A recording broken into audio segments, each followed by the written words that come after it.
All right, today we're jumping into a historical religious text that tells this incredible story of division, amazing talent, and ultimately total decay. It's all about the descendants of Cain, a lineage that was marked by a divine curse, yet was somehow able to build this really impressive, flourishing society. We're just going to unpack the narrative as it's written and see how a secret that started with the very first murder could end up unraveling an entire civilization. So, the whole story really hinges on this one big idea, the mark of Cain. But what was it, according to this text? Was it just a punishment, or was it some kind of protection? And why did it have such a massive influence on everything that came after? That's really the central mystery we're going to dig into. So here's how we're going to tackle this. We're going to look directly at the source text and break it down into 3 parts. First, we'll look at where this whole idea of division even came from. Then we'll get into the specific meaning of the mark and the curse. And finally, we'll see the pretty dramatic impact it all had on Cain's family, generations down the line. Okay, so to really get a grip on Cain's curse, the text tells us we actually have to rewind, like way back, before life on Earth even began. It's all rooted in this foundational doctrine about a pre-mortal war in heaven. And this, right here, this is the key that unlocks the whole story. It claims that in this huge celestial conflict, nobody sat on the fence. You couldn't be neutral. Every single spirit picked a side. And according to this text, that choice is the very reason why a fundamental division was baked into humanity from the get-go. Okay, so with that cosmic backstory in place, we can now see how it played out directly on Earth in the story of Cain. This brings us to the specific mark and the decree that was placed on him and his entire family line. The text lays this out as a 2-part deal. First, the mark itself is actually a form of preservation. It's a promise that no one would be allowed to kill Cain. But the second part is a major restriction, a denial of what the text calls the priesthood, which is a kind of divine authority and all the blessings that go with it. And that restriction applied to both Cain and his descendants. Now, this is super important. The text makes it really clear that this was never meant to be a forever thing.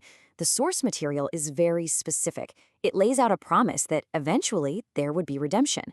It says that once all the other lineages have received their blessings, then the curse will finally be removed, and the opportunity for the priesthood will be extended to Cain's descendants. So the story then jumps forward, away from the heavy theology, and into the lives of Cain's actual descendants.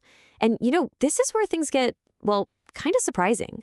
Because despite this curse hanging over them, his family line started to build this really vibrant and incredibly talented society. So time moves on. Right? 5 whole generations pass. The community is growing, it's developing, and leadership eventually passes from Cain himself to his great-great-great-grandson, a man named Lamech, who becomes the next major player in this whole tragedy. And within this lineage, some just remarkable talents started to pop up. First up, you've got Jabal. His descendants were the pioneers of animal husbandry. They basically created the nomadic lifestyle, mastering life with tents and cattle. Then, there's Jubal. His family line is basically credited with being the foundation of art and culture. The text describes them as the originators of music, mastering instruments like the harp and the organ. And rounding out this talented family, we have Tubal-Cain. His descendants were master craftsmen, real innovators. They became the experts in metallurgy, teaching others how to work with brass and iron. They were really pushing their society forward. But, and this is a big but, under all this amazing progress and art, something really dark was growing.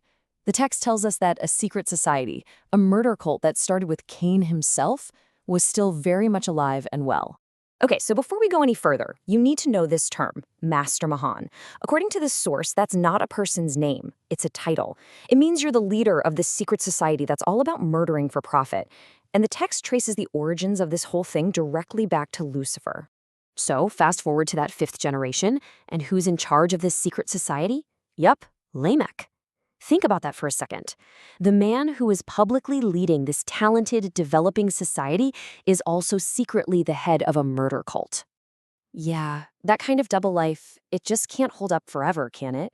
The whole narrative turns on one single event that drags the cult activities out into the light and sets off the total collapse of their civilization. And it all starts with a confession. So, what kicks off the collapse? A betrayal, right from inside the family. Lamech finds out that his own great-grandfather, a man named Irad, has been breaking the cult's sacred oath and is spilling their secrets to people on the outside. So Lamech takes action. He kills Irad, but here's the critical difference the text points out. Cain killed his brother for personal gain, for sheep and land. Lamech killed for the oath's sake. He did it to protect the secrecy and the integrity of the cult. And then, full of regret, Lamech makes a huge mistake. A fatal mistake. He confesses the whole thing to his two wives in this really poetic, sad speech. Now, the text notes that women weren't allowed in this secret society, so his wives were absolutely horrified. And that one confession, it changes everything. You'd think a confession would lead to some kind of resolution, right? Nope, not here. It unleashed total catastrophe. This last part of the story shows the devastating consequences that just rippled out from that one act until it corrupted their entire society. And the consequences hit fast and hard. His wives, of course, tell everyone what he did. Lamech is suddenly hated, cast out, and forced to live as an exile. And here's the great irony. His act of violence, which was supposed to protect the cult's secrets, actually kicks it into a new, even more murderous phase. So what started as this contained, secret evil, it just exploded. It spread through the whole society like a virus, and it totally transformed the people of Cain. They went from being artisans and builders to what the text calls a savage, bloodthirsty nation of predatory raiders. And that's how the story comes full circle. The prophecy that was first declared over Cain is tragically fulfilled generations later in his descendants. He's left a fugitive and a vagabond in a world that has been completely corrupted by the violence he started. It's just a haunting end to a story of incredible talent, deadly secrets, and, in the end, total decay.